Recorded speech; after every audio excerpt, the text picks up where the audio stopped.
Hola, muy buenas, soy Abigail de Ambrose y hoy estaremos mirando nuestro Fluency Accelerator, donde vamos a mirar 4 partes del idioma inglés. Entonces, empezamos. Primero vamos a mirar un poquito de grammar, pero no muy pesado, solo un poco, una frase que podemos usar para decir lo siento, pero. Es una manera educado decir que no, básicamente. Empezamos. Grammar point 1. Grammar point 1 is I'm afraid. So it's a polite way to say that something isn't possible, something that can't happen due to other circumstances. So we use I'm afraid in a polite way to say no or it can't happen. So let's have a look at some examples. I'm afraid he's not here at the moment. So imagine somebody's asking to speak to Senor Lopez. And you say, I'm sorry, or I'm afraid he's not here at the moment. So the Spanish equivalent, me temo que no está aquí en este momento. If you want to say no in a polite way, you can say, that won't be possible, I'm afraid. Me temo que eso no será posible. I'm afraid you'll have to check with the Foreign Office. Me temo que tendrá que consultarlo con la oficina de extranjería. So let's go through those again. So if you want to say no, but in a polite way, you can say, I'm afraid I can't do that, or I'm afraid that won't be possible. I'm afraid that won't work for me. Okay, so that is our grammar point for today. Let's go on to our phrasal verbs. So the first phrasal verb we have is to aim at. To aim at something. And this means to try and achieve something, try and make something happen in your life or in your circumstance. So the sentence that we have here to practice is, this year I will aim at getting a promotion at work. I'm giving myself a year to achieve it.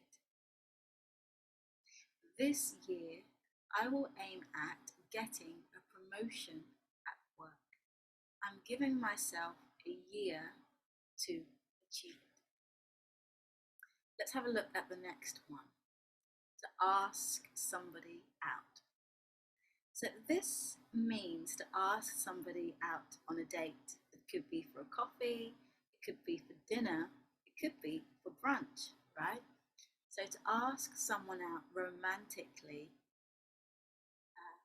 to eat or for a drink. So the expression that we have here is, John asked me out last night. We are going out on Friday. John asked me out last night. We are going out on Friday. The third phrasal verb we have is to butt in. Now, to butt in means to interrupt when somebody's speaking. So somebody could be speaking about something and another person interjects or interrupts. They are butting in. Okay. So the sentence I have is, he never listens to anyone and he is constantly butting in on our conversations. He never listens to anyone and he is constantly butting in on our conversations. Okay, let's go to the expressions. So if you want to take a break, take one now, because I know that this is quite full on. But let's go on to the expressions. You can always pause and come back. Now let's continue. So, expressions. The first expression is to feel flattered. To feel flattered or to be flattered. And that means to feel really happy because someone has said or done something nice for you. It could be your employees have bought you a bouquet of flowers and you say, oh my God, thank you so much, I'm so flattered. So the Spanish equivalent would be halagar a alguien, hacer sentir bien, quedarle bien. For example, clothes. So I could say, oh wow, that jumper really flatters you. It brings out your eyes, for example. Okay? So let's have a look at a few examples of how we can use this expression in English. The first one is, I'm so flattered that you said all these nice things about me. I feel flattered that you've put so much effort into this event. Green really flatters you. It brings out your eyes. So I'm going to read them one more time. I'm so flattered that you said all these nice things about me. I feel flattered you've put so much effort into this event. Green really flatters you. It brings out your eyes. So those are the ways you can use the expression to be or feel flattered. Let's go on to the next one. To be aloof.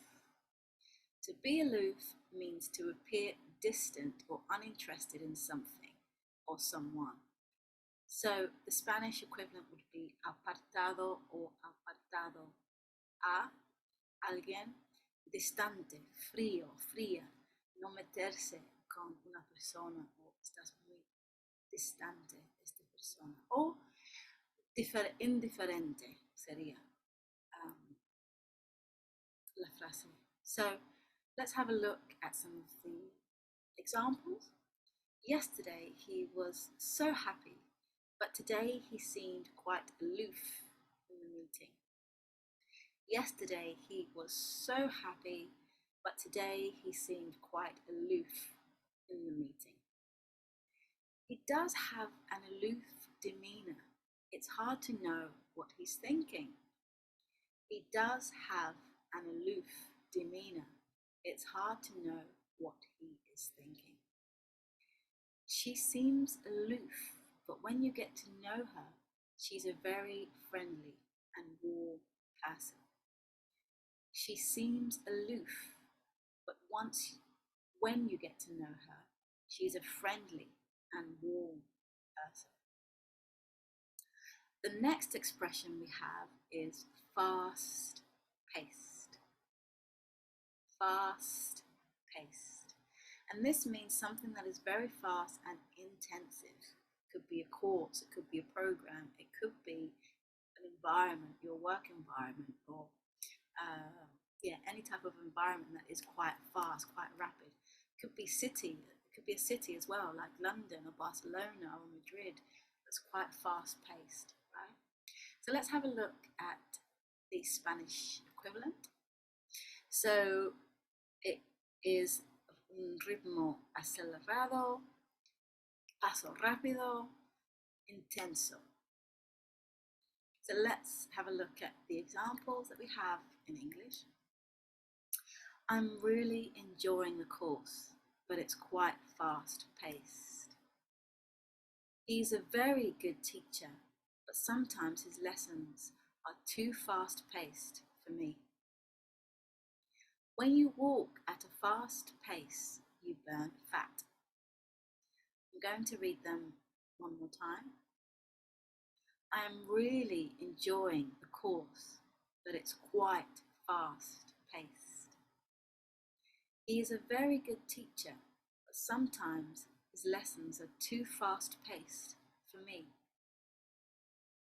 When you walk at a fast pace, you burn fat.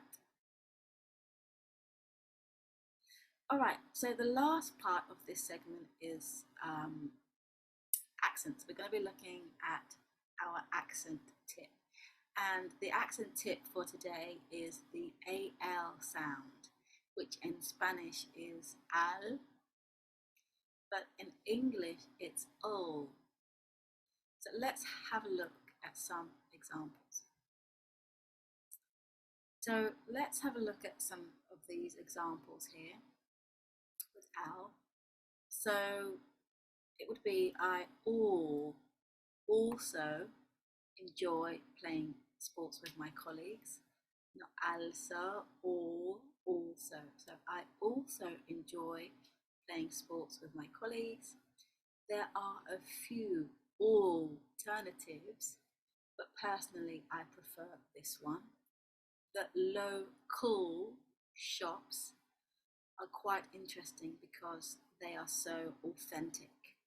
So we're not pronouncing it as al, we're pronouncing it as all. So anytime you see al, majority of cases, that's how you will pronounce it. So I'll read it once more. I also enjoy playing sports with my colleagues. There are a few alternatives, but personally I prefer this one. The local shops are quite interesting because they are so authentic. Okay, I want you to try and read these ones by yourself. Pause here and we'll come back and read it together. Okay, so let's have a look at how you pronounce these sentences. So the first one, there is a herbal shop on my way to work. There are additional costs to the project. Her dog is mental, it attacks everybody. One more time. There is a herbal shop on my way to work. There are additional costs to the project. Her dog is mental, it attacks everybody. All right, so I hope that you found this video helpful. And feel free to comment and ask any questions you may have. And I hope to see you in the next video. Hasta luego.